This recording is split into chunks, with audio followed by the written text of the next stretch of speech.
back. I'd like to welcome everybody to the Junkies Podcast. We're here, the Stat Guru. Got the big homie Mike Roberts over there. What up, what up? And we always got Coach Kai with us in the building. Somebody in the building. Yeah, one of these days he'll actually. Yeah, one of these days he'll actually be in the building. But for now, we got his voice. You know, progress is progress. We'll take what we can get. I ain't mad about it. So I think we should just dive straight in. Let's just finish this football up. Finish it up for the year. Wrap it on up. It sounds so exciting. Oh, it was a good game. Everything I wanted happened to happen. Eagles smacked that ass. Patty Mahomes got completely shut down. I had no complaints about that game. It was everything I wanted. Can we talk about the stat of the night, though, for that? Kenny Pickett went 0-1, baby. Shout out Kenny Pickett making it to the Super Bowl and getting to play. I mean, I guess he did get a ring. He got one. It is. How do you guys feel about that game? It was lovely. I mean, watching Patrick Mahomes absolutely get bodied made my day. And then I got to watch another person that will not be named get bodied as well. So it was a great day. I enjoyed watching what I watched. Jalen Hurts, I've been saying the whole time leading up that Jalen Hurts needed to actually do something at the quarterback position, and he did. He showed up, he played out, he balled out, and that's why they were able to win. Because Saquon, I mean, he did okay, but he didn't have great numbers. No, I got it pulled up for them right now, for the fans watching at home, and for the people listening, we have the stats pulled up for the Super Bowl game. Oh, yeah. By the way, we are live. For the first time, we will be live recording, posted on Spotify and Apple Music. Apple Podcasts. Apple Podcasts, yeah. But, so Saquon only had 57 yards rushing, so Jalen Hurts actually had 72, so I didn't even realize that. No, yeah, Jalen Hurts was the team that won, and we all said it from the beginning. Chiefs were going to shut down Saquon Barkley. That was going to be the main focus. Yep. And the one thing we said was going to make a difference was the blitz, but from the very beginning, I think it was set perfectly when you saw Saquon step up in the hole, pick up the blitzer. Jalen Hurts made like a 20-yard throw. Mm-hmm. The blitz was never a problem. No. Eagles did not struggle, not one time. How do you feel about that game, Kai? Yeah, I think the Eagles came in, they did their job. Saquon may not have done it in the run game, but he still made his presence known in the receiving side. So that's true. He did. They gave the ball to all their weapons, and all their weapons came to play. Jalen Hurts had a great day. Devontae Smith had a touchdown, a great day. Brown had a touchdown, a great day. Saquon did his thing in the receiving side. So I think they played the game better than the Chiefs did, point blank period. Hey, no, the real superstar who showed up, we got to talk about him. Cooper DeJean. Putting white people back on the map. Pick 6, baby. And Zach Bonds, who's also white. It's like putting white people back on the map. Hey, no, Cooper did everything that he was expected to do. He came in this year, he shut down, and then he balled out on the biggest stage of them all. Hats off, round of applause. And he did it during Black History Month. That's crazy work. Crazy work. He did it on his birthday, too. Oh, shit. Yeah, it was his birthday. I forgot about that. It was Saquon's. Yeah, you're right. It was both of their birthdays. Can you imagine winning the Super Bowl on your birthday? I mean, Saquon was eating cake after the game with the announcer, so I think he was living it up. He's probably getting. Did y'all see the parade where he saw the ball boy in the crowd? He straight picked him up, yanked him over the crowd, and said, "Nah, you're in this parade too." Yeah, did you see the way he lifted him though? That was emasculating as hell. My man was so excited to win the Super Bowl. He was pulling everybody and anybody to the parade. I saw him grab a bottle, sniff it, and was like, "All right, well, smell all right," and just start chugging it. That's how I'd be too. If I win a Super Bowl, I'm drinking shit off the street. Like, it don't even matter. Whatever you give me, I'm drinking. But the Eagles' defense that game for me was the selling point. Yeah, I mean, I said it leading up that the defense was going to have to step up if they were going to stop Patrick Mahomes from three-peating, and they did exactly that. He looked uncomfortable from day one. I mean, from the first snap I mean, he didn't look uncomfortable from day one this year. He really didn't have that great of a year. I mean, you're right, but Super Bowl wise, he looked uncomfortable from the first snap. That the secondary, there's a reason why the Philadelphia defense is number one, and they showed it, and that's why they're Super Bowl champions right now. So shout out to them boys over there in Philly. They definitely earned it. They deserved it. Hats off to them. Also, how do you guys feel about Travis Hunter being listed as a DB for the combine? I mean, I figured I'm cool with it. I figured that's what he would do. I figured They say there's actually big holes. Some analysts say big holes in his offensive wide receiver game. I feel like what they'll do is they'll use him as like, because that's what Devin Hester did for a little bit. He came in sparingly as wide receiver, but he was a DB by trade. So, yeah, I mean, I'm not surprised. I figured, like, whatever team drafts him, they'll make a special package for him to come in as receiver, but he's going to play DB mainly. How do you feel about it, Kai? Do you agree with Mike? Yeah, I think he should be a DB. I've been saying since the beginning of his Colorado days that in the NFL, he is a superstar DB. He is an average wide receiver. So I think that's the best decision for him. Like you said, Mike, I think he will come in with some type of special package where he plays a couple snaps here and there on offense, but mainly he'll be defensive back, and I think he'll be a superstar until I got it. I agree. I fully agree. He's definitely a superstar DB. I mean, I think he can shut down some of the best receivers in the game today, like before he even steps on the field. I mean, his reaction time and his just to be in the right place at the right time is crazy. Yeah, that's what I'm saying. He's definitely a better DB than wide receiver, but I agree with you guys. Now, I will say, I think that his knowledge as playing wide receiver will help him be even better because he's going to know, like, certain route cues and stuff like that because he played wide receiver. So I think that is going to help him. But, yeah, he's a DB by trade. I just wanted to get your opinion. I think the draft's going to be interesting this year because the board keeps changing. From every time I look at it, now I don't even see Shador and Cam in the top two. Now it's Abdul Carter, and Travis is still up there. You know who else is shooting up the charts right now? Jackson Dart, the QB out of Ole Miss. Yeah, he's shooting up the charts. He was good. He was good. I agree. I think he can be a solid pickup. Do you think, some are saying he's better, so let me get your opinion on this. Some are saying that he could be better than Shador. Cam, how do y'all feel about that? All right, if I'm going off of body of work, I'll go ahead and go first. If I'm going off of body of work, Dart, he's been the Mississippi, Ole Miss, I bet. It's Ole Miss is Mississippi. Yeah, I don't like calling him Mississippi. Yeah. Ole Miss, he's been the QB for a while now. I think he played all 5 years. He stayed for a while. He did not, well, not maybe played, but he played a good, I want to say 3 years. He got to start at QB in Ole Miss in the SEC, right? Yeah, they're in the SEC. So that's a dominant conference to play in. So if I'm going off of that and the year he did have, I mean, I guess I can see it, but I still give it to Shador and Cam. What do you think, Kai? I think Shador and Cam is more athletically gifted. Jackson Dart, in my opinion, was probably the better pocket quarterback out of the three.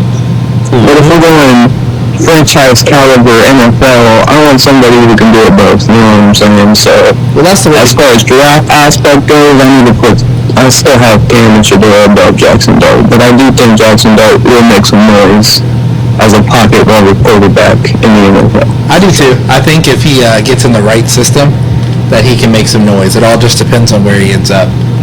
To your point too, Marcus, he played at USC to start.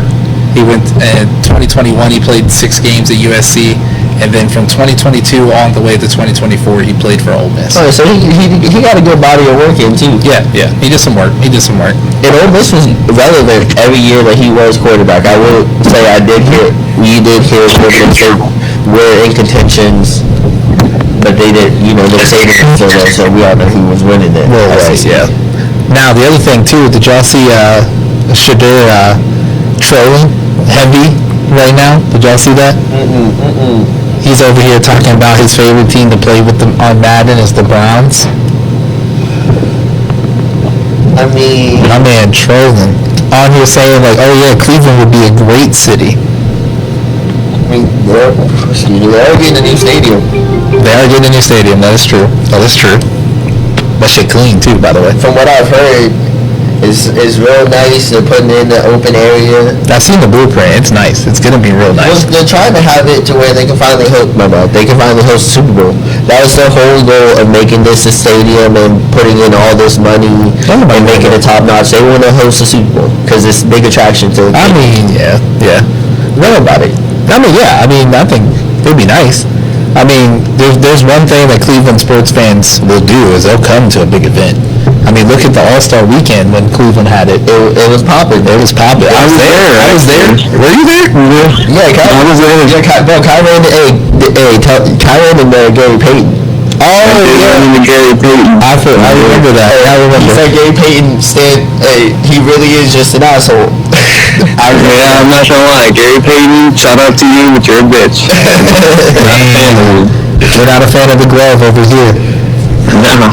He was showing no love. The glove was showing no love. Yeah, see, so yeah, they had NBA All-Star. I'm also, before we go on about that, I'm also give a shout out to Richard Jefferson. I bought you a drink and you left. You didn't drink it. I had to take it. Damn, Rich. That's how you doing, people? Hey, NBA, you letting us down right now, man. You letting us down, homie. Yeah, see, I was there for the MLB All-Star Weekend. It was not nearly as eventful. I didn't run into anybody, but I was there for the home run derby and everything when it was in Cleveland. But yeah, not nearly as eventful. I didn't run into anybody. But yeah, I ain't been to one. I do want to go to one. I think it would be pretty dope. the home run derby is fun as hell. I will say that was a lot of fun. To go to one, and I don't know which sport I'd go. I think I'd like to do it both. Speaking of Cleveland, it's actually perfect we were just talking to Cleveland because it segues right into the WNBA, which they are adding a Cleveland team to the WNBA, will be introduced in 2029. Bringing back the Rockers. Hats off. They should rock them ugly gray jerseys too. Really bring it all the way back.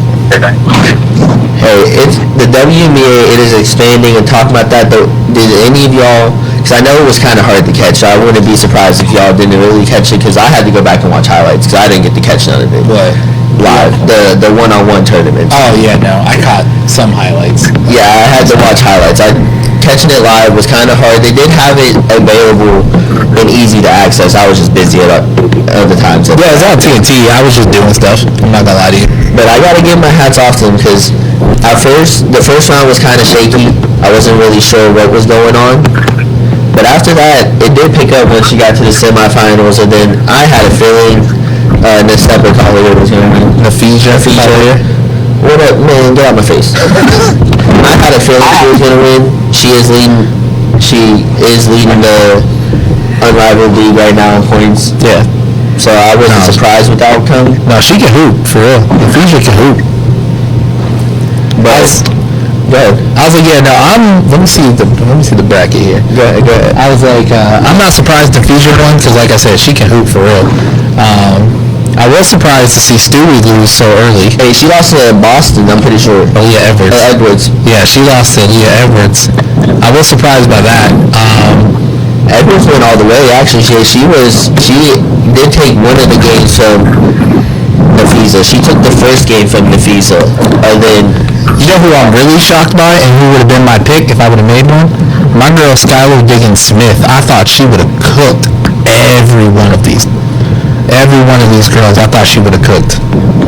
And how far did she make it? Skylar Diggins. Yeah, Skylar Diggins-Smith. Second round. She only made it to the second round. I went into Rika. I'm not even going to attempt that. Agubawale? Yep. Rika Agubawale? Which That makes sense. Yeah, completely makes sense. Yeah, Rika can hoop too. But like I said, Leah Edwards, to me, that was the biggest standout of them all. She was one of the lower seeds. She took out Stewie, then she got a bye, then she took out Alicia Gray, and then she took out Enrique. Dang. Yeah, I really thought Skylar Diggins-Smith was going to come in and do much better than that. But running into Agubawale in the second round is crazy. Shout out to Rakia Jackson, by the way, who was hooping in the Celebrity All-Star game, too. Hey, that was a decent game. It actually wasn't bad. Hats off to the celebrities. they're starting to learn how to play that one Olympic. Did you see him throw out? Oh yeah, the high jumper. Yeah, he threw that thing down. Bro, can we just talk about how effortlessly he jumped? Like, bro, that thing looks so graceful. Like, I've never seen somebody rise up so gracefully to windmill it. Man, you could. Yeah, if I didn't know any better, I would have thought there was a trampoline on the floor. Like the celebrities were balling out. So I gotta give hats off to them. Now, what I really want to get into is women's college basketball, because there was a bunch of big games that happened, and I was there for every single one of them. Every single one. First, you had UCLA and I was surprised by that one. I didn't think USC was going to win that one. I thought UCLA was going to run the circuit, but I was completely wrong. They got manhandled. Juju had a game. I was like, she was going crazy in that one. You think she's certified number one pick, you two? What you think? Go ahead, Kyle.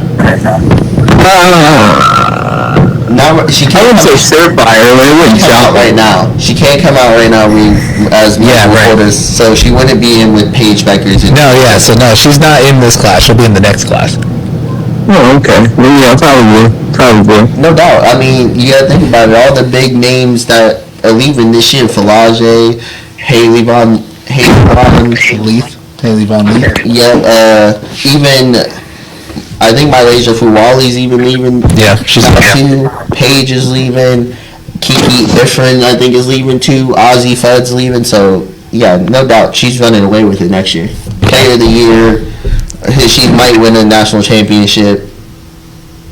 Yeah, it's a runaway. I can see her winning a championship.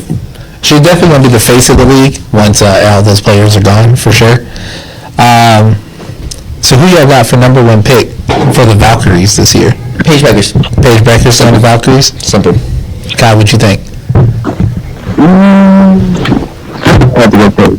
Paige, yeah. No, she shoots 60% from the field every year that she's played. Yeah, no, I'm with you. I agree. Is Hannah Hidalgo coming out too, or she got another year? I think she might be coming out, but I think she's young too. I think she might have another year. Well, definitely, if she does, it's definitely going to be her and Juju competing for Player of the Year next year. You're not wrong. You also had a South Carolina fall. Yeah, I did see that. They fell to Texas before they even fell. Oh, that's right. They did. They did lose to Texas too. Texas came back, got their revenge, ended up taking down in what I think. No, that was UConn that ended the 71 game. Yeah, that was UConn. Yeah. They were playing in Texas when they played Texas. Hey, Texas is slept on this year, but they're definitely one of my sleeper picks to win the national championship. Listen, Texas is going to be Texas. They're going to choke just like they do in every other sport. I was like, Texas is going Texas. You think Texas is going Texas? I don't think so. Texas is going Texas. They're going to choke just like in every. Listen, they probably should have beat the Buckeyes. Did they? No. Because they choked. I don't know. I had Ohio State beating Texas the whole time. No, I'm just playing. Yeah, I had Ohio State winning too. As Ohio State hater, I can't even say I had Ohio State losing that one. Yeah. They have the right quarterback in. I said it the whole time. You did say that. You did. Arch Manning about to take over this year. I'm all here for it. All here for it. Manning takeover. The Manning swag is coming back. I like it. I mean, if there ever was one. I mean, it's not really a word that I would associate with the Mannings, swag. But no, I mean, Eli had a different type of swagger. What you think, Kyle? I hate Eli. I hate Eli with a passion. Listen, I think he is probably one of the most average quarterbacks ever played. He's not funny. His broadcasting skills suck. This sounds like that. What's that Kendrick song? That's my opinion on Eli. What's that Kendrick song where he's like, I hate the way you walk. I hate the way that you talk. You're trying to have just a roast of Eli Manning. Yeah, forget the pod, bro. Just let Kyle talk about Eli for an hour and a half. I am not a fan at all. But then back to college basketball. Then you did end up having later on that week, South Carolina got absolutely steamrolled by UConn. Stomped. I was like, UConn whipped them. Ozzy Fudd, who is leaving this year. Yep. She might be the second. She might have messed around and got herself the second pick of the draft because she put up Curry type threes. If you look at her 3-point stats for the past 3 games, I think she's made like 20 something out of 30. That's nasty work. That's crazy work to do. So you gotta give it. UConn to me, if they're healthy, they can win it all easily. UConn's my pick to win. If I had to pick one, I'm definitely picking UConn. I didn't think they had the big women presence that they did until I saw that game. Well, they have the players. Plus, you can't go against Gino and his coaching. Like, my man has won as many titles as he has because he gets it done. So, I mean, he has the players. With Gino coaching, I'm never going to count UConn out, like, ever. Because they're always going to get these, at least really good players. They may not get player of the year every year, but they're going to get really good players. And you put them up with a good coach like that, they always have a shot every single year. How you feel about UConn, Kai? I mean, yeah, like Michael said, they have a shot of the year. Gino is an absolute brainiac when it comes to Genius. Basketball. One of the greatest coaches ever, men's and women's. Facts. Yeah, she's gonna find a way to get it done, with or without. I mean, and they have weapons, so you can't even say without weapons, but you can't ever count UConn out. They're always my favorite. But just the way that he recruits and the way that he has set up recruiting, it's unreal. It's on a whole new level. I mean, it's just a factory, basically. Like, it's a basketball factory over there at UConn. You send one out, another one comes through. Send one out, another one comes through. It's a basketball factory. Large in part of what Nick Saban was doing with Alabama when he was there. It's just a factory. They just keep pushing them out. I mean, his win streaks alone. Wow, because speaking of that, one of his former players, Maya Moore. Hats off to her. She is getting, which we'll talk about a little bit later, she's going to get into chance finalists for Hall of Fame. She better get it. Forget finalists. Maya Moore better get it. the hell? I was like, that shouldn't even be. We shouldn't even go through a finalist. This should just be automatic. Yeah. Maya Moore gets it. She was a hooper. She should get her hands down. Yeah, without a doubt. She's a hooper. I would say she'd still be hooping right now if she didn't find a more noble cause. Shout out to these noble causes. She really just said, all right, I'm done.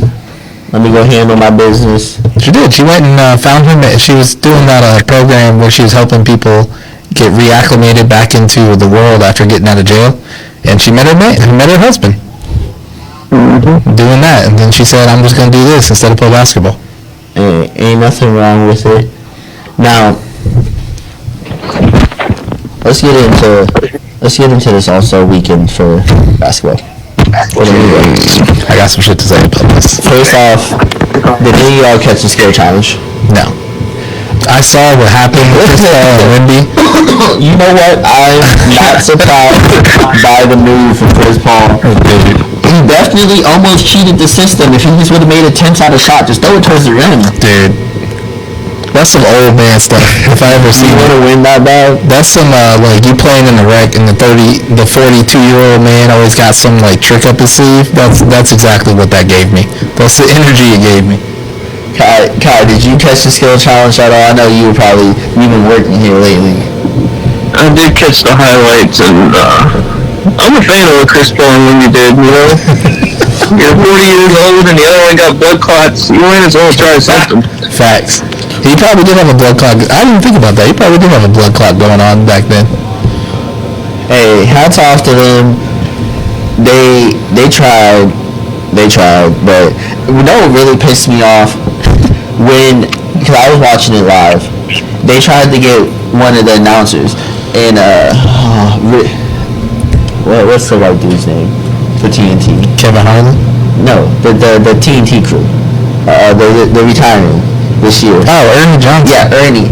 He was talking to one announcer, like, hey, go talk to them. No, that was Kevin Harlan trying to get Ali LaForce to go talk to them. I didn't know which white announcer it was. That was Kevin Harlan. They were assholes. She was just trying to get their inside information. I was like, you don't come over here. Get out of here. Get out of here. What? I was like, bro, it is not that serious. Like, it is not that serious. I just want to know why they're disqualified, bro. Like, why you tripping? Why you tripping on All-Star Weekend? Bro, listen, I'm about to start tripping on this All-Star Weekend here in a second, but then the 3-point contest, it was kind of boring. it was the best event, though. I don't know. I like the dunk contest this year. I mean, yeah, the dunk contest between Mac McClung and Stephon Castle was good. Yeah, I'll give him that. When I think of the dunk contest, I only think of two people. I don't ever think of that because there's always two that are just there to. Can we talk about how bad Andre Jackson was? Like, who looked at this man and said, yeah, he'll be great for this?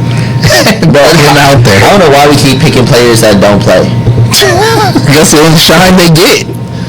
So of course they're gonna do it. I'm gonna show the people at home watching. Hey, shout out to Mac McClung though. That bro's out here making Amazon wages and bringing back the dunk contest. He said Jeff Bezos is paying more. Literally. My man comes every All-Star weekend, makes his appearance, and then disappears for the rest of the year. He's the Mariah Carey of the NBA dunk contest. Hey, but What is this? You're 6'10", dog. What is? Like, you're 6'10", and you can't even get the ball above the rim. What are we doing? What are we doing? If I was 6'10", I'm throwing down nasty shit. You got to, bro. I was like, I'm throwing down something crazy if I'm 6'10". This dude, Andre Jackson. But how you gonna copy exactly what Castle literally just did? You just gonna do it from the other side. Listen, lower the hoop down to a 9 foot, I'm doing that now. I can't do 10 foot, but you lower it to a 9, I'm doing that dunk. Hey, now he bringing out the card. We gotta talk about. Mac went crazy. My man took Kai. How do you feel about him taking Blake Griffin saying, "Hey, what you did with IKEA, light work." You ain't something. That was nasty. That was the first dunk too. Like, let's talk about that. That was the first. That's how he set the tone.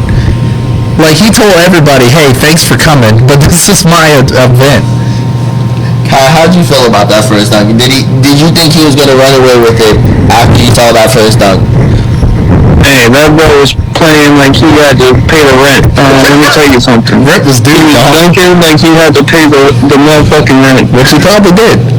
The rent is probably actually due for Mac McClung. Y'all gotta stop. I'm trying to take a drink. Y'all gonna make me spit. Listen, Stop. He's working. He's doing part-time at McDonald's right now. Like, He's got to be honest. He's got to be. This economy is crazy. Like, But Matt's first dunk was crazy. I don't even want to.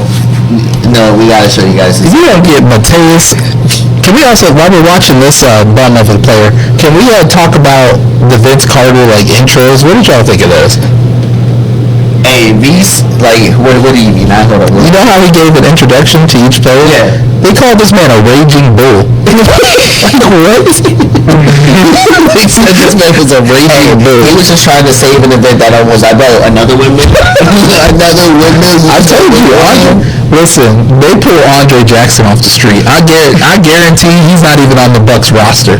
If you look him up right now, he's not even on the roster. Like that is, look, Giannis tried to get. Giannis tried to hype him up. Legit, A+ teammate. Hey, but Castle, I gotta give it up to him. I didn't think he had bounced the way he did. My thing on Castle, I mean, go ahead. I feel like he could have did more. He was trying to copy too much Vince Carter. I get it. It was his 20th year anniversary, and you were maybe 25th. 25th anniversary, and you were in the Bay Area where he first originally saved the dunk contest and everything else. But did you really have to go copy every dunk he did, bro? All you had to do was try to jump from the line. He copied every dunk except his best one. Bro, the reverse 360. Or stick your arm in the rim. He did his worst scoring dunks. Matt, that was like, bro, that three, He paused in the air. Like, he paused. You talk about the one that he said he did it so fast where he smacked the rim and then came back. He said, review it. Instantly came out and said, y'all didn't catch what I did. Hold on, time out. Y'all didn't see that shit. That was the equivalent of, like, being in a church, black church, and the pastor's like, y'all ain't hearing me. Y'all ain't hearing me. Like, here, what show this castle done been? This was kind of sweet. I wish he would have made it on the first attempt. It would have been nice, But that was sweet, though. I did like, I'll pause real quick, because I like Vince Carter being there, because now I got an actual, like, one of the best dunkers insiders, and I understood everything now, like, bro, they just needed to put Vince Carter in their ear, like, bro, just relax. The moment the dude, like, bro, he was spot on. He should have just been the dunk coach. Whoever that other dunk coach was, Garbage. because he was the dunk coach for every single one of That them. man was garbage. I'm on the line. Matt came up with his own dunks. He said, fuck you, I got my own dunks. Listen, I don't know who that dude was, but he looks like he's never dunked a ball in the day in his life. So why is he coaching? That's like me going to coach someone on how to give surgery. Like, I don't know what I'm doing. The two balls? Oh, the two balls was sweet. Oh, the two balls. That was better than when Jerome McGee did it. Yeah. Yeah. 10 times better. It was much more impressive. Mac McClung, for everyone who doesn't know, is only 6'2". Well, that's what he's listed as. I'm saying he's 6'1". They always put it on the listings. He probably is 6'1". I don't doubt it, but that's crazy work. I'm 6 foot. He's way more athletic than me. You're not wrong. I gotta give it up to Matt. Give it up to Castle. They definitely did their thing. Alright, so before we go off the dunk contest, let me ask y'all.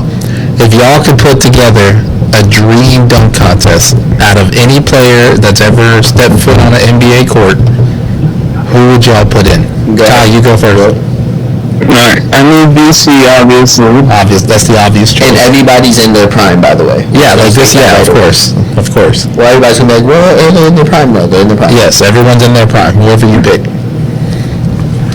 It's only a hot take, but I gotta see John Morant in one. That's not a hot take. What? I was like, that's not a hot take. I mean, greatest of all time, you know, that might be a hot take. But No, I see what you're getting at. That man got bounced. You straight. Yeah, you good, bro. We I protect you. gotta see John, BC,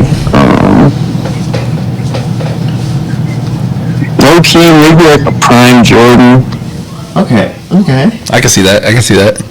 I mean, I feel like I gotta show a little bit of love to like some type of big man, low-key. Maybe Dwight Howard, I don't know. That'd be alright. Me, I'm gonna go current people because including Vince Carter. He's just always a given. Well, yeah, there's no dunk contest list that will not include. I want to put together I want to put together the one I want to see right now. Okay, let's hear it. Vince Carter. How you want to see that right now? Well, you know, I can just videotape him, video edit him in. This man's got a hologram. Vince Carter. Yeah. Hey, we're in the day and age where I can definitely. I'll be honest, it'll probably be better than what we're seeing now. But anyway, Vince Carter, Ja Morant. Give me Aaron Gordon to show love to the big man. And then I like that. I do like that. And then this one's a toss-up because right now I'm torn between Zion and then Zach LaVine. Gotta put Gordon in there though, just because he was robbed so many times. Robbed. Absolutely robbed. I want to see Zion dunk though, because like he's an aggressive dunker. He is, but like I know we'll go Zion. Zach LaVine, I haven't seen enough. I don't think he can surprise me anymore. I'll go Zion. That's crazy. Here's my pick. Here we go. So, obviously, Vince Carter. I mean, duh. Zach LaVine. I'm going with Zach LaVine in 2000, the first time he won, like 2015. Then I'm going to go Gerald Green blowing out the cupcake. Ooh, that's a good one. Yep, I'm going Gerald Green blowing out the cupcake. And then for my big man, I'm going Atlanta Hawks Josh Smith. Ooh, That's who I want to see in the dunk contest, those four. That's a good one. Mm-hmm. Can we? Or no, wait, actually I'm switching one out. My bad. Can I just extend that? Yeah, you know what? F it. Let's extend it to. It'll be 5, but let's extend it to 5. Because you got Gerald Green in that mix with mine. Oh, yeah. And let's not also, my 5th one, if we're doing that, Jason Richardson. Jason Richardson. Oh, and the dunk contest was good. Mm-hmm. That's who I would put in. 2003? That's 2003, yep. Yeah, Jason Richardson, Vince Carter, Zach LaVine, and Josh Smith, and Gerald Green. That's my dream dunk contest. I like that. And shout out to Jason Richardson, by the way, because he got his son balling in Michigan State right now. And I just wanted to say that so I can quickly throw in that Tom Izzo is now the winningest coach in Big Ten history. Just had to throw that in there. Yeah, of course I had to get my Michigan State line in real quick. They're balling this year. Like this dude, bro. Get out my face. I did it. I said it. It is what it is. But all right. Now we gotta talk about before we end the whole All-Star talk. How did y'all feel about the All-Star games? You know, I'm gonna let Kai go first. Actually, go ahead, Kai. I didn't watch it. I watched the highlights, but it seemed a little bit more entertaining than past All-Star games. I'd like to see how they progress from here, because I still don't think that's the answer, but I'd like to see where they really go from this idea. Alright, so you didn't watch it, so you didn't see all of it. Let me just break this down for you. There was 33 minutes of actual basketball being played, and there was 2.5 hours of commercials and like Kevin Hart trying to be funny and like a Mr. Beast. It was just crazy work.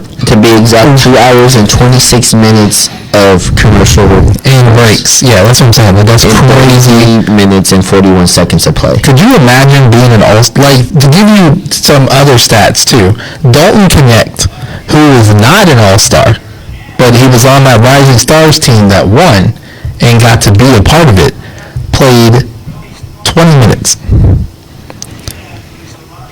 Jalen Brunson, who is an all-star, played 10 minutes. Because the fill you in, Kai, they played till the score of 40, and that was it. Once you hit 40, you're done. You're done. So first round you lose, you're done. And then the finals, I thought they were going to up the score. Nope, they left it at 40. Yeah. So Jalen Brunson. Yeah. Jalen Brunson played 10 minutes, who was actually voted an all-star. Where Dalton Connect, who was not, played more minutes than him. Let that sink in for a little bit. Here's my take. First off, I like that they tried to do the Rising Stars and give them a chance. But there was enough all-star snubs and people who could have been all-stars who, I'm not going to call them snubs, but just didn't get enough recognition. You could have put together a whole fourth team of actual all-stars. Because I'm saying I'm going to say it just like Jeremy Green said. They're not all-stars. Why are they playing in the all-star game and they're playing more than Jalen Brunson, who is an all-star? There is a problem. Now, I will say, I do see what the NBA was trying to do. They figured putting the younger guys in, they would actually like try to press the all-stars, and it would force them to actually like play the game. So I do see what they were trying to do, but I think it flopped. It flopped hard. Here's my thing. You can definitely, if you're going to keep this way, you have to extend the score. You have to extend the score. I'm thinking maybe like 60. Because if you watch the last game, which you watched the highlights, Kyle, it happened so fast. The OGs came out and I think they put up 20 just like that. Non-stop. Mm-hmm. So, me personally, what I'm thinking, and it is going around the NBA, some players have thrown it out. You can do a thing. They're pushing for just USA versus the world. I like that, but then after me and Mike were talking, and I want to get your opinion. If you do that and you put together an actual like world team, they're gonna smack us. You get to like not separate them and just grab every single one of them. Now you got Wemby, Jokic, Giannis, and whoever else that I'm missing right now. What's your takes? I'd like to see that, honestly. But I think it would be interesting because hear me out. If the world wins, because they ain't been able to beat us in the Olympics, and that was the big thing during the Olympics, we had to come out and show them that we were still dominant. Now we get to see it every year. And the first time the world slips up and wins and beats the U.S. team, it's going to get even more competitive because now the U.S. we put together, you feel me, it's going to get interesting, I think. I think that's a good way to make it more competitive. Yeah, I mean, we were just talking about this before the pod, but the hockey's doing that right now, and I think it's been a great success, so, why not bring it to the NBA? You feel me? It is good. It's a good thing, and I definitely think it should be. It's a great way to go, and I know while Mike's not here right now, he was talking about taking back the East and West, but do it like baseball does it. So now to determine who gets home court for the finals is decided from the All-Star game. So now you take away the seeding, don't even matter. You can be number 1 seed and versus the 6 seed, but the 6 seed, say the East has the 6 seed and the East won the All-Star game, they get home court. Yeah, put little stakes on that. I don't mind that either. I'm a big fan of the MLB All-Star game because the stakes mean something. You can put some stakes on it. You can go ahead and do that, and maybe they're big on paying players now, like they did for the Play-In Cup. You can do the East versus West, give them decide the finals. Hold up, I'll wait 1 second so I can fill my one. So I get that we're talking about how to change the All-Star game, and we did talk about how the world versus U.S. and Kai's down with that actually. I actually have a pretty good idea for this. And I told him how you were talking about East versus West and make it the finals. Yes, I have that idea, and I have another one. Go ahead. So here's my idea. Completely scrap that game on Sunday. It's gone. You still do Saturday night, you do dunk contest, 3-point contest, all that stuff. Instead of doing, and you can have like the All-Stars, the 2 people who made the All-Star, kind of like what the NFL does, where they have like the Pro Bowlers, but they don't actually play a game. Okay, yeah, because half the Pro Bowlers in it sit down. Right. So instead, and then on Sunday, you play the championship for the play-in tournament or the mid-season tournament. I mean, okay, I see what you're getting at. That's what I'm saying. Like the NBA wants that to get more focus. So what's a better time to give it the spotlight that it needs than All-Star Sunday night? I mean, how do you feel about that, Kyle? I'll let you go first. I don't mind that. I like that idea. I don't think that the NBA will ever go to that because we're taking the spotlight away from the guys who are getting paid a lot more than most NBA players, you know what I'm saying? But, All-Star sales, as far as jerseys go, is probably insane, so. True.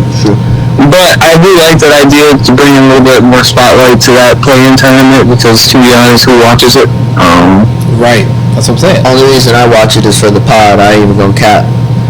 Right. No normal person is getting hyped up for the NBA playoffs or NBA play-in games compared to the NBA playoffs. So. Kyle was talking about while you were gone, doing how hockey. What you were talking about? How hockey doing the Four Nations tournament. Yeah. I'm cool with that. Yeah, I think that'd be sweet. I'd be cool with that. Get the 4 like France, Germany, or Australia, and then Canada and America. I'd be down for that. Hey, you see Kyrie's talking about playing for the Australian national team, Olympic team. I mean, I'm not surprised. That's like the thing. Everyone's doing that now. Everyone's playing for like different citizenships and playing for different teams now. It's like basically the world is a bunch of free agents now. Because Klay Thompson's talking about playing for the Bahamas. That's because that's all that man vacations to. If he ain't playing basketball, he's on his boat in the Bahamas. Just chilling. Let's be honest, but that's enough about the All-Star. Now we need to talk about the and how because they got like 3 games in before the All-Star break happened. First, I want to talk about Butler with the Warriors. Butler in 3 games that he got to play with the Warriors, he got 20, 21, and 19. How do you feel about the Jimmy Butler acquisition after you've seen these first 3 games? I mean, I think they're right back in championship talks, to be honest with you. I'll say the furthest they're going to make it right now is the Western Conference Finals, because I don't see anyone beating OKC. But I think they're right back in it. They have a shot, for sure. I like the way that Jimmy Butler's going to help Steph space out the floor, because Jimmy's going to attack the basket. And when you got shooters like Buddy Hield and Stephen Curry, you can actually attack the basket. And then when they crash down on you, because they're not going to let Jimmy just keep going to the rim. So when they do eventually crash down, you got Curry, you got Hield, and Green can even hit a 3 every once in a while. So, I mean, you got a bunch of shooters that you can pass the ball to, and you can just let Jimmy cook, basically. Let him crash. 31 since the Butler trade. Right, exactly, because he's going to crash. You can't just let a man just keep going to get a layup. So I think it's a great trade. It was a good move for them. They needed to do something to shake something up, and it was the right move. I think it puts them right back in the championship contention. How do you feel about it? Coach? You know, when we talked about the Warriors earlier, I said they needed a big man, okay? I think they solved their big man problems by getting a guard like Jimmy Butler. Like Michael said, he's going to play under the rim. He's going to grab your rebounds. He's going to play on both sides of the ball.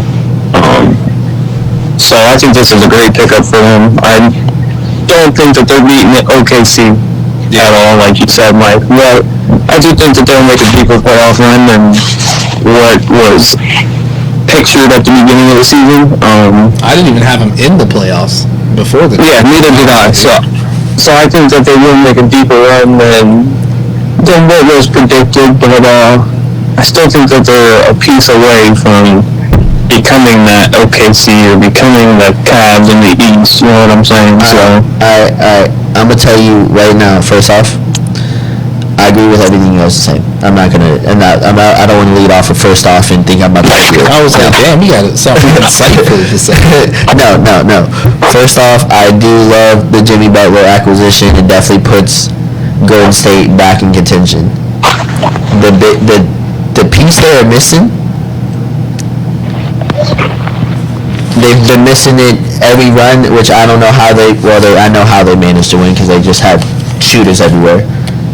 You know, if Kuminga can finally fucking wake up, you know, and become a big man that he can be, because he can score in the paint, and he can shoot, and he can have rebounds, he can be dominant.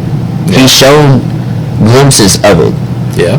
If he step up and be an actual big man, now you have Kuminga, you have Green, you have Butler, you have Steph.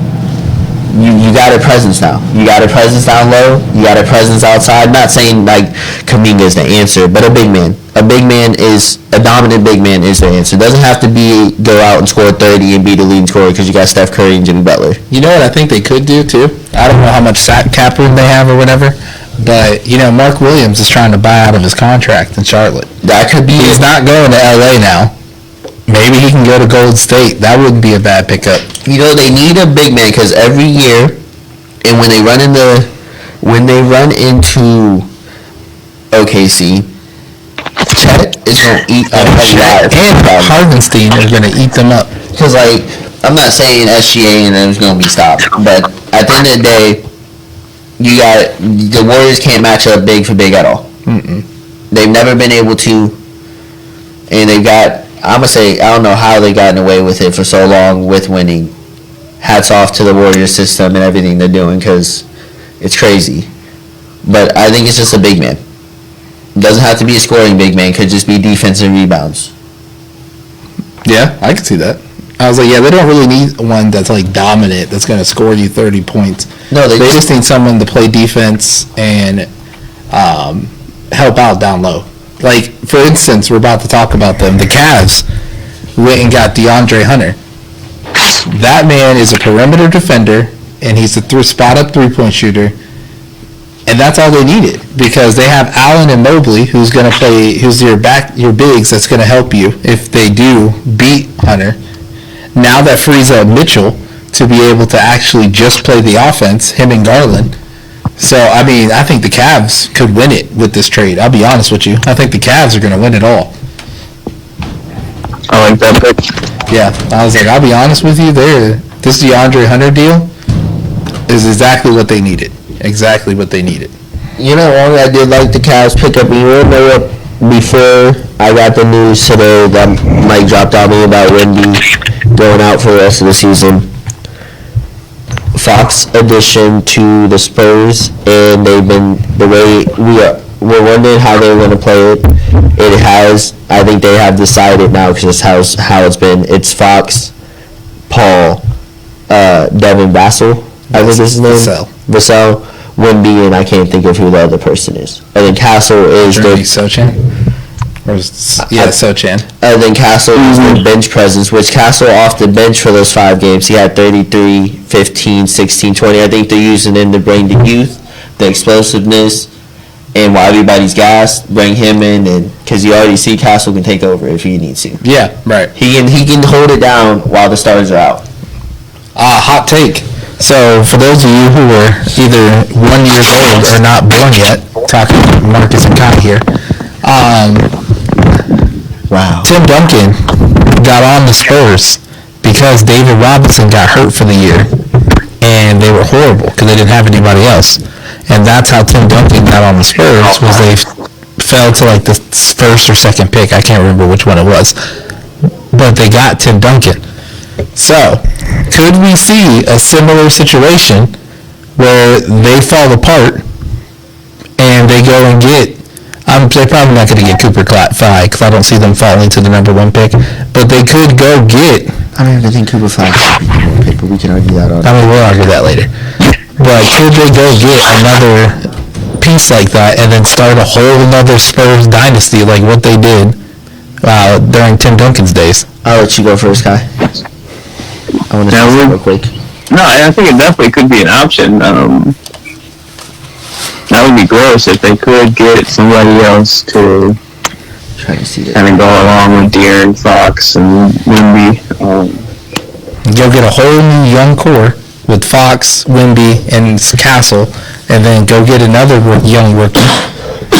You know what? You're looking at another dynasty. I was going to argue saying I don't see the Spurs falling apart, but as I'm looking at their roster, when you take away Wemby, you have no other big man. The rest of your big players are point guard, shooting guard, point guard, small forward. Your backups are Bismack Biyombo, Charles Baisley, Julian Champagne. You know any of them? No. Well, we all know Bismack because he's been around for a while. Biyombo, but So I could see them dropping down. Now, do I see them dropping down to get top 5? Maybe not top 5. no, I don't see them dropping down. But can they get into maybe close to the lottery? What is it, 1 out of 15? The first 14. 14. I can maybe see them slipping down and They're definitely going to be a lottery pick. snagging a decent lottery pick, and now they got Fox, Castle, Wemby, and whoever else they pick up to build on. That's a big 4. Yeah, I could definitely see them being a lottery pick for sure. But yeah, like I said, they could go and get another young rookie. And like I said, we could see a whole nother dynasty right in front of our eyes between the San Antonio Spurs. But how do you grade after seeing Fox play in his 5 games? He's had 24, 22, 9, 30, and 23. I mean, that was an A-plus trade. I already said that. I was like, that was an A-plus trade, A-plus move. I have no problems with it. The Spurs went and got another star to pair up with Wemby. It's unfortunate that he got that blood clot, so we're not going to get to see it the rest of the way, because I thought they could have made a push to the playoffs for sure. Oh, definitely. And I think they could have made a little bit of noise, because I don't see anyone that can match up with Wemby. So I think they definitely could have made up a little bit of No, we noise. saw that in the All-Star game. Right. So, yeah, it is unfortunate, but I think they did the right thing. They went and got another young star. Years. Yep. And now they're set up just like the Lakers, honestly. I mean, they got, once LeBron goes, you could just move right in with Luka Doncic. Speaking of Luka, that's the next one. First off, I want to throw out, Luka did say during the All-Star break he was going to focus on his conditioning, because I did watch his first 2 games with the Lakers, and you know what? I'm not saying I understand why the Mavs did it, but the Mavs said, bro, I'm tired of your conditioning. It's not getting better. And, you know, watching the 2 games he played with LA, it all made sense. Listen. My man was breathing so heavy, it was unreal. If you're scoring 30 points a game, I don't care what your conditioning is. He couldn't even get through the whole game with the Lakers. That was the problem, though. He still dropped 30. I don't care. He dropped 14 to 16 because he was too gassed to get through the whole game. I mean, like, Luka can drop 30 at any moment. You're not wrong, but I'm just saying, I'm glad my man said during the All-Star break he was going to focus on conditioning. Yeah, no, he definitely does need to focus on conditioning. Just because, like I said, if you're going to lead a team like that, you do need to be on the floor. Plus, I think that'll help with his health. Like, if he gets his body right, that's going to help put less stress on his body. So I think that's going to make a difference, too. You want to know what big trade I want to talk about that isn't really talked about? Max Christie being moved to the Mavs. Hear me out. I'm not saying it's big, like, wall-breaking. Someone hit him with the Russell Westbrook meme. What? Since he has moved from the Lakers to the Mavs, he's went from 8 points a game to 17 points a game. Okay. That's a big jump. That's a big jump in what the Mavs needed. Another, you lost a lot of points. Somebody else gonna have to fucking step up. You gave up a man that can drop 40 with his eyes closed. You did pick up AD. He just made a glass. Okay, so you lost a man who could drop 40, picked up a piece of paper. Who can get you 40, 175 games when he's playing. Yeah, right. He can play 40 games for you if you're lucky. But we're getting excited about a man who scores 17. No, I'm not saying it's knock down the walls and it's the biggest move in the trade, but it wasn't really talked about, and he is performing really well. And I just want.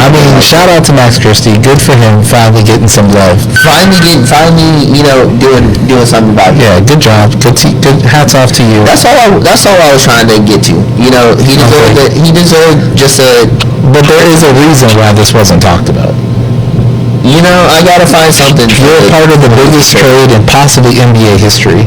Like, we're probably going to talk about this 50 years from now. By Rich Paul saying he had no clue that this was going to happen. He said he knows 99.99 things that are going to happen, and this was the .1. How you not know one of your biggest 8 players, because AD, I think, is with Rich Paul. How you not know he about to get shipped away like that? No one knew, because everyone thought this was laughable.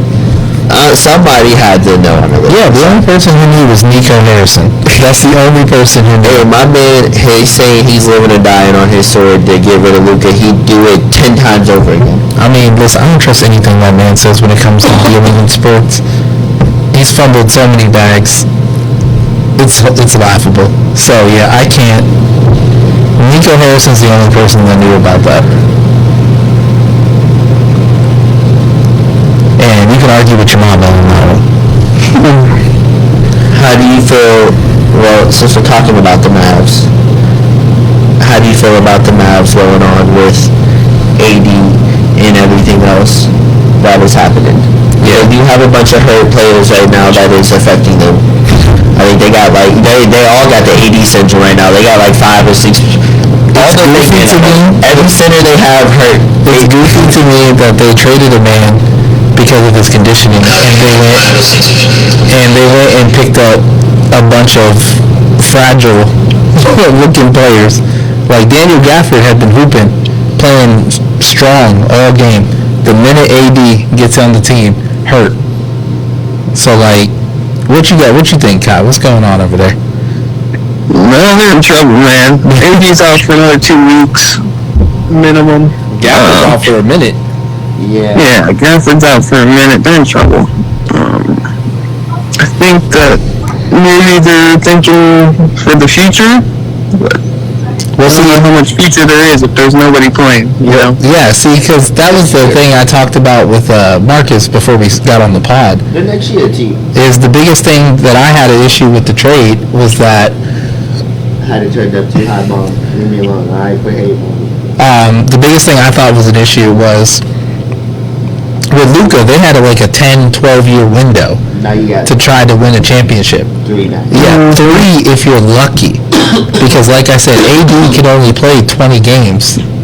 So, I mean, he's probably going to be on the Joel Embiid schedule next year. That reminds me, now that we're talking about Joel Embiid barely being available.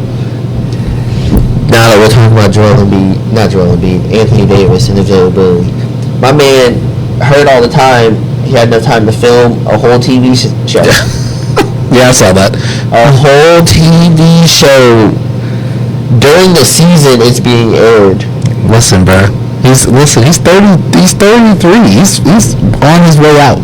He's gone to greener pastures. That's why he always said no, bro. He was trying to get the next bag. He's trying to already get in Shaq mode. Yeah, he said, let me get a little bit of Papa John's while we at it. Well, let me get some Papa John's while we at it. But yeah, that was my issue with the trade, is like now that this year is basically a wash, in my opinion. Now you have, 2 years if you're lucky, because Kyrie's 33, Anthony Davis is 33. Like, I think he's 32. But if you're lucky, you have at least another 2-3 years with them. I'm thinking Nico, that's the dude's name. Nico Harrison, yep. I think Nico is putting too much faith in Kyrie Irving. Yeah. Which, I mean, Kyrie's not 25 anymore. at one point you could have put that faith in Kyrie Irving. Yeah, when he was 25, absolutely. But now, but I will say, when talking about Kyrie Irving, did you see him break down Wemby, like, bro? Oh, yeah, that was nasty. Bro. In the All-Star game? That was That was the coldest shit I've ever seen, and this is why Kyrie Irving has the #1 handles of all time. Yeah. No, that was nasty. The problem is, though, is that when he was 25, he could do that to a whole team. Now, he's lucky if he could do it to a player. Like, he's got one move like that, and then he's done. So, I mean, Kyrie can still score. Let me stop hating. But Kyrie can still score. He's going to put up numbers. He can do his thing. I'm not saying he's washed, because he's far from washed. But I just don't think he can carry, especially with Anthony Davis out, he can carry a team like that. And I agree with you. I think Nico put too much faith in Kyrie and put too much faith in Anthony Davis's health, which is wild to me. He put a lot of eggs in one basket. A lot of eggs in one basket, and I think it's gonna bite him in the butt. But He has. Hey, he's standing on his sword, so at least he's standing on it. Listen, that man should have a security detail at all times in Dallas. They've already rioted at the stadium. That's crazy work. Cleveland didn't even do that when LeBron came to town. Like, think about that. Everyone knew how hated LeBron was when he came back with the Miami Heat. This man had his own fans rioting at the stadium. Hey, like, that's crazy work. I don't even think Cleveland was giving returning their season tickets. They were instantly giving refunds. Yeah, the minute the trade dropped, they started giving refunds to season ticket holders. Like, this is crazy work. It's the worst trade, in my opinion. Like I said, hats off to the Lakers. Rob Pelinka's GM of the year. But yeah, that's crazy work. Just the whole thing, I'm still shocked by it. Alright, now, the reason why I brought you two onto this pod with me, it's time, and I'm going to just let you guys take over with this. It's time to introduce baseball, and I'm going to just let you guys take it away from baseball. all I got to say is I think we got to start with all the free agent moves. Yeah, because there was a ton. Go one by one so nobody's cutting each other off. Kai, go ahead and name your first move for the free agent. Well, obviously, I'd have to start with go Juan Soto. Yeah, that was the big one. I'm a Yankees fan. I'm hurt. He went over to the Mets. signed a 15-year deal. Got a bag. A bag. What was They get a bag. Yeah, it was something on that. There was something there. I think it was 745. Oh, 745? I was close. Geo 745. Good. His great grandkids are set up for life with that kind of money. But yeah, we'll start with that one. I mean, that's probably the biggest move in baseball. I mean, yeah, there's not too much more bigger than that. My one that I'm going with, which I think is going to play a big part, Max Scherzer signing with the Blue Jays, I think, and they also got Anthony Santander, so I think that puts them right back in contention. I think they needed a pitcher, and they needed a big bat. I was hoping Anthony Santander went to the Guardians for obvious reasons, but yeah, him going to the Blue Jays, that puts him in contention for sure. All right, hold up. I got one to throw in because that's about all you get from me here. His Red Sox, go ahead. Alex Bregman signing to Boston. I'm not saying it's what the answer they need to change all the problems they're having there. Because there's a lot of problems. Yeah, they still need pitching. And they're battling with who's going to play third base between Bregman and Rafael, so it's interesting. But I do like the pickup. I'm excited that Boston did at least sign somebody. Yeah. Somebody I can be interested for, because other than that, I wasn't watching Boston. I ain't gonna lie. I'm a Boston fan and I wasn't watching them. I'm gonna add to that. They also picked up Aroldis Chapman too. Yeah, I did see that. I forgot about that. Yep. That's huge. That man can still throw smoke even to this day. Like, he's still throwing hundreds. If he isn't catching the case, he's out there throwing 100. It's wild work. So a big one I'm gonna talk about, because my wife's a Reds fan, so I'm gonna bring it up. The Reds got Terry Francona to be their manager.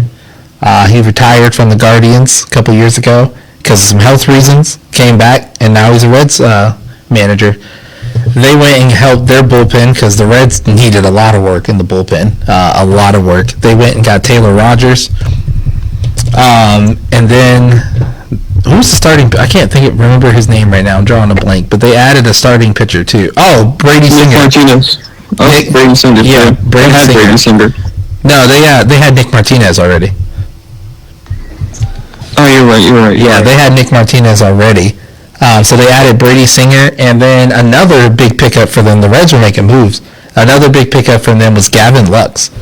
Picking up Gavin Lux, who's going to be playing third base for them now. With all that young talent that the Reds have, like with Ellie De La Cruz, Matt McLean, Spencer Steer, Christian Encarnacion Strand, they got a lot of talent. And that team can make some moves, especially because the NL Central is a weaker division. And I think they have the talent now that they can make a move and probably win that division this year. That's my pick for the NL Central. And to clarify, Nick accepted a qualifying offer this year from Cincy. If that helps you guys decide which one was on the team. Yeah, so that just means. Yeah, Nick was already there. Yep, right. But yeah, that's my. If we're gonna go through and pick like who I think is gonna win each division, I'm picking the NL Central is gonna be the Cincinnati Reds. I just want to throw in, I think it's smart for Detroit to sign, and I think it's keep, right? Because he was already there, Jack Flaherty? Yeah. Jack Flaherty? No, he signed there. He signed there, so he wasn't already there? Because I don't really know what team he played. I just knew he was a big name last year. He was decent last year, real decent. No, because their pitcher, the Tigers last year, they had someone else. I remember Kai telling me about it. He said it's something with the T. Yeah, Tarek Skubal it was their ace last year, which that man, we played them in the playoffs, and he gave us fits. But, yeah, he's a beast. So how do you like to pick it, Jack? I think that's great. I mean, Skubal's obviously your ace, and then you have Flaherty now as a solid number 2. I think maybe if they can get one of their other 3 pitchers to, step up and have a third in the rotation, that's a solid team. They do need a big bat, though. I think the Tigers are missing a big bat. So someone like Anthony Santander would have been great for them. But, yeah, they just need someone that can hit for power a little bit. All right, Kai, it's on you. Look at me throwing out one. So proud of you. So proud of you. Hey, man, I'm trying. I'm Go ahead. The Dodgers picked up Blake Snell. Hey, man, he stole my next one. Blake Snell and 5 Tanner year deal. Scott. They got Tanner Scott too. And Tanner Scott and Casey. Yeah. Another championship for them. I think so. Obvious, yeah, they would be the obvious favorites going into this. Yeah, Yeah. for sure. All right, Mike, what you got? I was like, yeah. Also, a little tidbit, if for those who don't know, Tanner Scott is from Howland, Ohio. He is indeed. Yep. Tanner Scott came right out of here. Hey, we love it. We love to see it. Of course, I'm going to talk about my Guardians. We made a couple moves as well. Got to. We signed Carlos Santana, bringing him back, which I don't really know what for, to be honest with you, besides a little bit of fan service, because Carlos Santana was a huge fan favorite for us. We did trade away one of the Naylor brothers. We traded away Josh. So Josh is gone. And you picked up Shane Bieber? Shane Bieber was already on the team. He was just hurt. So we just re-signed him. But yeah, Shane Bieber coming back this season is going to be huge because Tanner Bybee stepped up as our ace. He'll get bumped down to the number 2. We also signed Luis Gill, who was a Yankees pitcher last year actually, and he's with us now, and he's put up solid numbers. I think he'll be a solid number 3 between Bybee and Shane Bieber.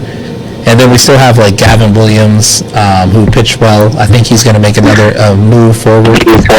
Still, though, the Guardians' only problem, which has been our problem for a couple of years, is we just don't have enough bats. I don't think if we get into like another, because the Yankees beat us in the playoffs last year, I think if we get into another battle with them, their bats is just going to overpower us again. With like Giancarlo Stanton and Aaron Judge, those guys are going to take us out. So I wish we would have been able to. I was hoping we got Anthony Santander, but we need to make some type of move before the trade deadline to try to get another big bat. But my pick for the AL Central, Guardians, of course, still coming out. I think that the pitching will carry us this year. So I think Guardians are going to come out of the AL Central. Kai, how do you feel about the Yankees adding another starting pitcher to the lineup? Yeah, I'm really excited about Max Fried. I think pitching was our biggest issue last year that we talked about in the World Series. For sure. We just couldn't match up with the Dodgers' arms. Not at all. I mean, can anybody really? Not now, no. Especially not now. Yeah. So I think picking up Fried was great, and we also got Paul Goldschmidt, first baseman. Just adds another bat to that lineup, so I think that's a great pick too. Yeah, I agree with that. I was like, but other than that, it's just kind of like small ones. Like Michael Lorenzen went to the Royals. That's why. Don't worry, I have a question for you guys. What's up? All right, so I need you guys pick your top 5 teams that are who you think is going to be the top 5. Basically, making your own power ranking. Power ranking?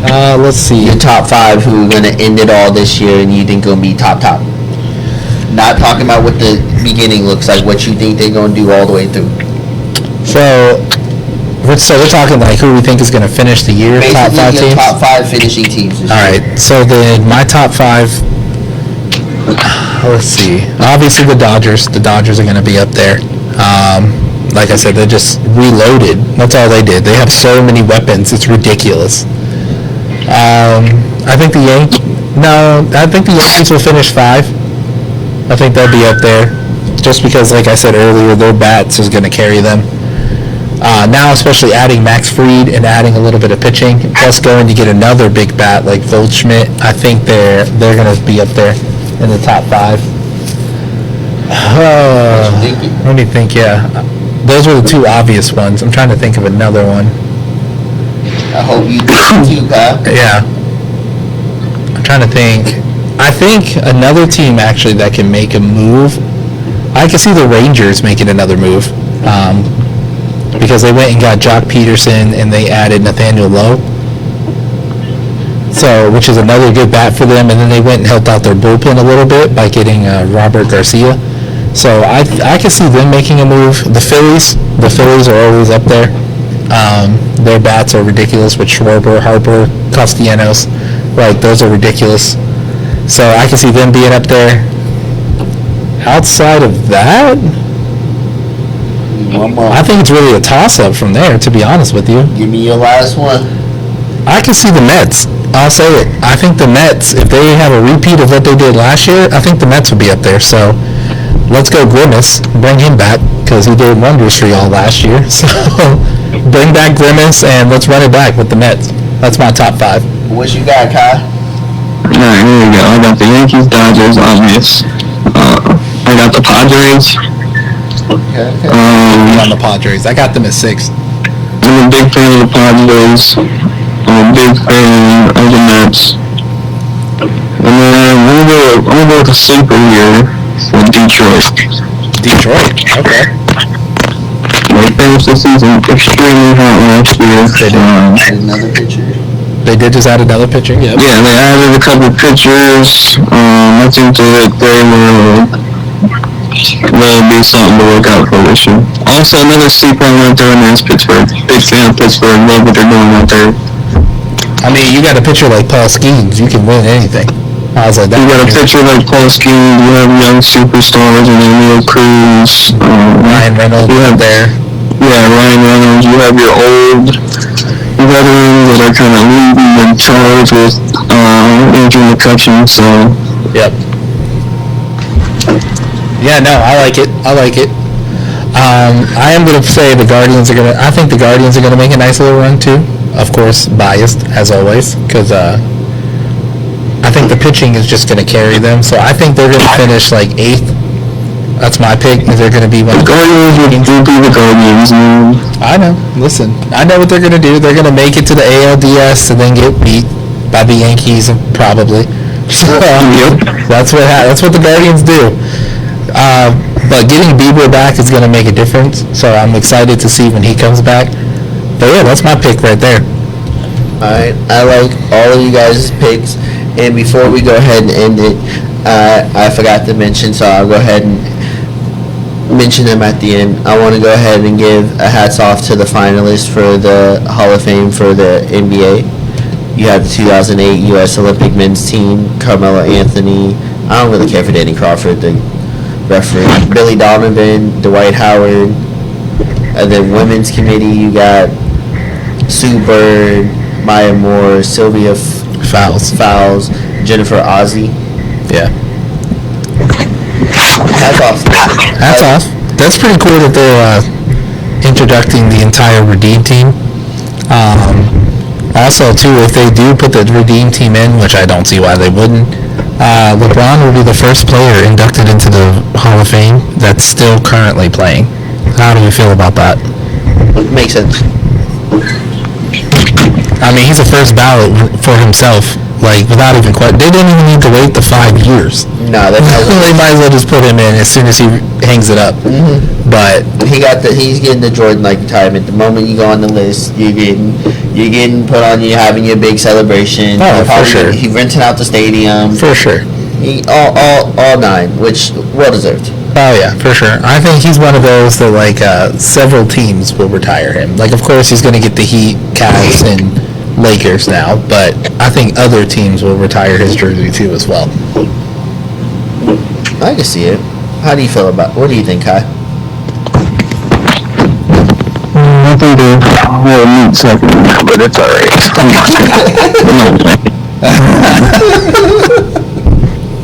I'm just being honest. Let the man retire first before you put him in the Hall of Fame. That's just my opinion. I mean, They put the team in though, not just him. 8 whole team, so it's not his. He's just a part of it. Yeah, he just happened to be there. It's not his fault. The longevity of his career is just unmatched. Yeah. They can wait 2 more years to put the team in the Hall of Fame. Okay? It's not that hard. I mean, you're not wrong. You're not wrong. Especially because the Dream Team got in, but all of them were retired before they did it. I mean, but half of them were all done. I mean, yeah, that's what I'm saying. That's what Kai's saying. The only one who was on that team was LeBron left. I mean, they already waited. Was Chris Paul on that team? Actually, was Chris Paul on that team? Oh, so Chris Paul and LeBron. Those are the only 2 that were left on that team. They have waited, what, almost 20 years? They could wait another 2 years. Yeah, exactly. That's what I'm saying. It's not even 20 years yet. Yeah, They definitely could have. They could have did it at the 20th anniversary of it, which is 2028. Okay, yeah, I can go with that. LeBron's gonna be done by then. While the Olympics and everything are in LA. Exactly. You could have did it while the Olympics were in LA. Hey, before we hop off here, how do you guys feel about the World Cup in 2026 happening in the U.S. and then we get the Olympics 2 years later happening in LA? I think it's lit. I wouldn't mind. I mean, I know the tickets are gonna be crazy, but could you imagine going to the World Cup? I ain't trying to get Olympic tickets. That's gonna be wild. I'm trying to get him. I still want to go. I mean, it would be dope, but I'd like to go see the World Cup. I mean, I'm trying to go watch the Olympic golf, man. I knew you'd say it. Listen, well, that would be dope. I would love to see it. I would love to go see some Olympic golf. Baseball and softball is back in, so I'm gonna go watch some of that. That'd be sweet too. Group podcast, group trip to the Olympics. I'm down. We'll air from the Olympics. Let's just do that. We'll just have our own We need Olympic Snoop show. Dogg to cover the Olympics, so let's do it. Bro, Right. facts. Snoop who? We don't need him no more. Let us give us the CBS jackets. We'll be good. Well, you fellas know we should just start every now and again. Just start making little stadium trips to different sporting events, and we'll just just bring the stuff in the bag and set up Yeah, I like it. on the side. I'm setting up right at the ESPN table. Right next to it.